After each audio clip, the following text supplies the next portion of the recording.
Welcome back to our channel. నేను మీ మాధురి.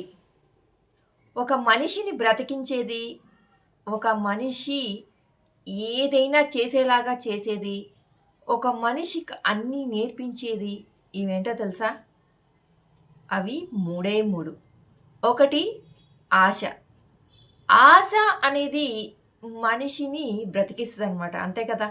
మనం daily కూడా ప్రతిరోజు కూడా ఏదో ఒక విషయం మీద ఆశపడుతూనే ఉంటాము. అంటే హోప్ కూడా చేస్తూ ఉంటాము. అంటే మనం ఇది చేస్తే అది జరగొచ్చు అన్న ఒక ఆశతో మనం బ్రతుకుతూ ఉంటామనమాట. ఎన్నో రోజుల నుంచి ఒక జాబ్ రాలేదనుకోండి, ఆ జాబ్ కోసం డైలీ ట్రై చేస్తూ ఉన్నాము. ఇంకా రాలేదు, ఇంకా రాలేదు. ఈరోజు వస్తదేమో అన్న ఒక ఆశ నిన్ను రేపటిదాకా బతికేలాగా చేస్తదనమాట. రేపు మళ్ళీ ఎల్లుండి వస్తదేమో అని ఇంకొక ఆశ. అలాగే ఎప్పుడైతే ఎవరికైతే ఒక గోల్ ఉంటదో, ఈ ట్రిప్ నాకు జరగలేదు, ఇంకోసారి నేను దాన్ని అచీవ్ చేయగలుగుతానేమోనన్న ఒక ఆశ ఆ మనిషిని బ్రతికిస్తూ ఉంటది.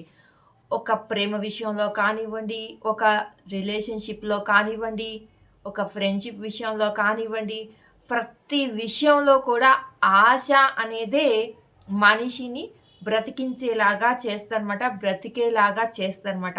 ఆ ఆశ గనక మనిషికి లేకపోతే, అది లేని నాడే మనిషి అంతం అనేది ఖచ్చితంగా జరిగిద్ది. అది ఖచ్చితంగా ప్రతి ఒక్కళ్ళకి, ప్రతి విషయంలోనూ ఉండి తీరుతదనమాట. అలాగే ఇష్టం.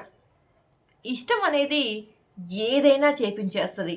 దానికోసం ఏదైనా చేసేలాగా ఒక మనిషిని తయారు చేస్తదనమాట ఇష్టం. ఎందుకంటే, ఇప్పుడు నువ్వు బాగా చదువుకోవాలనుకున్నావు.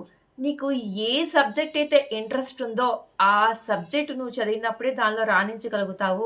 అలాగే ఆ ఇష్టం మాత్రమే నిన్ను ఎంత కష్టమైనా ఇష్టంలాగా పడేలాగా చేస్తదనమాట. ఎందుకంటే, ఆ సబ్జెక్ట్ అంటే ఇష్టం కాబట్టి, ఆ కోర్స్ ఏదైతే నువ్వు జాయిన్ అయ్యావో అది ఇష్టం కాబట్టి, కష్టమైనా సరే నువ్వు చేస్తావు. అలాగే ఒక మనిషి అంటే మనకిష్టం ఉన్నప్పుడు, ఆ మనిషి మనల్ని కొంచెం చిన్న చిన్న స్ట్రగుల్ అయ్యేలాగా చేసినా, ఏం చేసినా కానీ బాధపడుతూ ఉంటాం గానీ, ఆ మనిషి మీద ఇష్టాన్ని మాత్రం మనం పోగొట్టుకోలేము. ఎందుకు అంటే, ఆ ఇష్టము ఏదైనా చేసేలాగా చేస్తది కాబట్టి. అలాగే డబ్బు సంపాదించాలి. ఏదైనా ఒక ఇష్టమైనది కొనుక్కోవాలని కోరికగా ఉంది నీకు. ఆశగా ఉంది. కాబట్టి ఎంత కష్టపడైనా ఆ డబ్బుని సంపాదించి, ఆ ఇష్టమైన దాన్ని కొనుక్కోవడానికే ట్రై చేస్తామనమాట. అంటే ఇష్టం అనేది ఏ మనిషి చేతైనా కానీ చేసేలాగా చేస్తదనమాట. అలాగే అవసరం. అవసరం అనేది ప్రతి మనిషికి అన్నీ నేర్పిస్తదనమాట. ఆ అవసరం కోసం ఒక్కోసారి ఎదుట వాళ్ళ కాళ్ళు పట్టుకునేలాగా చేస్తది. ఆ అవసరం కోసం ఒక్కొక్కసారి మన అహాన్ని చంపుకునేలాగా చేస్తది. ఆ అవసరం అనేది ఒక్కొక్కసారి ఎంతగా దిగజార్చేలాగైనా మనల్ని చేస్తదనమాట. ఒక్కొక్కల అవసరం ఒక్కోలా ఉంటదనమాట. మనం అనుకోవచ్చు, అరే! దీనికోసం ఇంత ఘోరంగా ఈ పని చేస్తున్నారా అని అనుకోవచ్చు మనం చూసేవాళ్ళం. కానీ ఆ అవసరం ఉన్నవాడికే తెలుస్తదనమాట దాని విలువ. ఎందుకు అతను అలాంటి పనులు చేస్తున్నారో, ఆ అవసరం వాళ్ళ చేత ఎలా చేపిస్తుంది అనేది. కాబట్టి ఎవరి విషయంలోనూ కూడా మనము తక్కువ అంచనా వేయకూడదు. ఎవడి అవసరం వాడిది.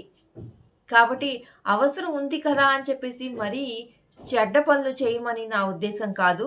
చెడు పనులు తప్పించి అది ధర్మబద్ధమైన పని అయితే ఖచ్చితంగా ఎంతగా నువ్వు తగ్గాలన్నా గానీ తగ్గి చేయాల్సిన పరిస్థితి వచ్చినప్పుడు చెయ్యి. తప్పులేదు. ఎందుకంటే నువ్వు అధర్మ మార్గాన్ని అవలంబించట్లేదు. నువ్వు ఎక్కడా ధర్మాన్ని తప్పట్లేదు. నువ్వు ఎక్కడా కూడా ఎవరికీ హాని చెయ్యట్లేదు. అలాంటి సిట్యుయేషన్స్‌లో పర్వాలేదు. అవసరం కోసం ఏదైనా చేయొచ్చనమాట. తప్పదనమాట. అట్లాగే ఈ 3 మనిషికి ఖచ్చితంగా మనల్ని నడిపించేటటువంటి ఒక ఆయుధాలని చెప్పచ్చు. మనము నడిచేలాగా చేసేటటువంటి మన వెనక నుండి నడిపించేటటువంటి ఒక మంచి విషయాలు అని చెప్పచ్చు. మనల్ని ఒక్కొక్కసారి చెడు దారిన పట్టేటటువంటి చేసేలాగా ఉండేటటువంటి విషయాలని కూడా చెప్పొచ్చనమాట. కాకపోతే ఎవరం ఎలా తీసుకుంటున్నాము, ఎవరు ఏ మార్గాన్ని అవలంబిస్తున్నాము, ఎవరు ఎంత మేరకు జీవితాన్ని ఖచ్చితంగా అర్థం చేసుకొని చేస్తున్నాము అనే దాన్ని బట్టి మన జీవితం సాగడం అనేది ఆధారపడి ఉంటదనమాట. ఈరోజు వీడియో కనుక నచ్చితే లైక్ చేయడం మర్చిపోవద్దు. మరిన్ని ఇలాంటి వీడియోస్ కోసం వెంటనే ఛానల్ సబ్స్క్రైబ్ చేసుకొని పక్కనే ఉన్న బెల్ ఐకాన్ కూడా ప్రెస్ చేయండి. అప్పుడే నేను పెట్టే డైలీ నోటిఫికేషన్స్ మీ దాకా వచ్చేస్తాయి.